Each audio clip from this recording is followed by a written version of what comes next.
সাহিত্য এবং সংবাদপত্রের প্রতিবেদনের মধ্যে মৌলিক পার্থক্য আছে। প্রতিবেদন হচ্ছে সাধারণ মানুষের জন্য, যারা দৈনন্দিন খবর চায়, দৈনন্দিন ঘটনাবলী সম্পর্কে তাদের মধ্যে এক ধরনের আগ্রহ আছে, কৌতূহল আছে, সেগুলো জানতে চায়। সাহিত্যের কাজ তা না। সাহিত্যের ভাষা এবং প্রতিবেদনের ভাষার মধ্যে ফারাক আছে। প্রতিবেদনের ভাষা সবসময় স্ট্রেট বলে, সরাসরি বলে, হ্যাঁ, যা ঘটেছে তার হুবহু পুঙ্খানুপুঙ্খ বিবরণ প্রতিবেদন দেয়। আর উপন্যাস একটু ঘুর পথে, একটু বেঁকে যায়। উপন্যাসের ভাষা বেঁকে যায়, উপন্যাসের আখ্যান বেঁকে যায়, উপন্যাসের ঘটনাবলী বেঁকে যায়।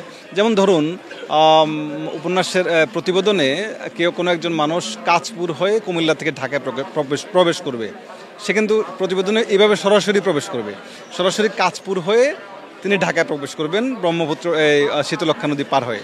কিন্তু উপন্যাস একটু আলাদা। উপন্যাস হচ্ছে সেই কুমিল্লা থেকে তাকে পদ্মা নদী হয়ে শরীয়তপুর মুন্সিগঞ্জ ঘুরিয়ে তাকে গাবতলী দিয়ে প্রবেশ করাবে। তার মানে উপন্যাস একটু ঘুরানো, একটু পেঁচানো, সরাসরি কোনো কথা বলে না, একটু আড়াল নেয়, একটু বাস্তবতা থেকে দূরে দাঁড় করিয়ে পাঠককে একটু পরাবাস্তবতার, অতিবাস্তবতার স্বাদ দেয়।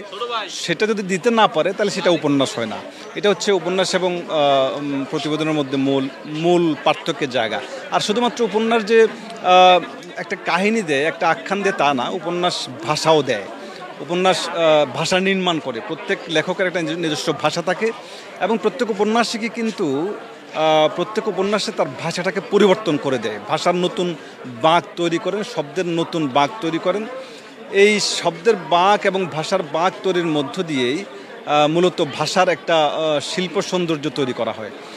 যদি সেই কোনো উপন্যাসে যদি ভাষার সৌন্দর্য না থাকে, ভাষার নতুন সৃষ্টি না থাকে, সেই উপন্যাসটাকে আমরা ঠিক আসলে মৌলিক উপন্যাস বলতে পারি না। শুধুমাত্র কাহিনী বলা, শুধুমাত্র ঘটনার বর্ণনা দেওয়া উপন্যাস হয় বলে আমি ঠিক মনে করি না। উপন্যাসে আঙ্গিকের নিরীক্ষা থাকতে হয়, উপন্যাসে ভাষার নিরীক্ষা থাকতে হয়, উপন্যাসের কাহিনীর অভিনবত্ব থাকতে হয়। সব মিলিয়েই একটা উপন্যাস প্রকৃতপক্ষে উপন্যাস হয়ে ওঠে। যদিও আমাদের এখানে সেই ধরনের উপন্যাসের সংখ্যা কম। চিরকালই পৃথিবী জুড়েই মৌলিক উপন্যাসের সংখ্যা কম হয়ে থাকে। সংবাদপত্রের সংখ্যা বেশি, প্রতিবেদনের সংখ্যা বেশি, নাটক সিনেমার সংখ্যা বেশি হয়ে থাকে। কিন্তু উপন্যাস তো একটা নিঃসন্দেহে মৌলিক শিল্পকর্ম, কবিতাও মৌলিক শিল্পকর্ম। এখন আমি বলছেন যে সিনেমা মৌলিক শিল্পকর্ম না, অবশ্যই সিনেমা মৌলিক শিল্পকর্ম। কিন্তু বাজারি যে সিনেমা আছে আমরা দেখতে পাই সাধারণ মানুষের মনোরঞ্জনের জন্য, এই ধরনের বাজারি উপন্যাসও আমরা দেখতে পাই সাধারণ পাঠকের মনোরঞ্জনের জন্য। তো সেগুলো উপন্যাস, নিঃসন্দেহে উপন্যাস।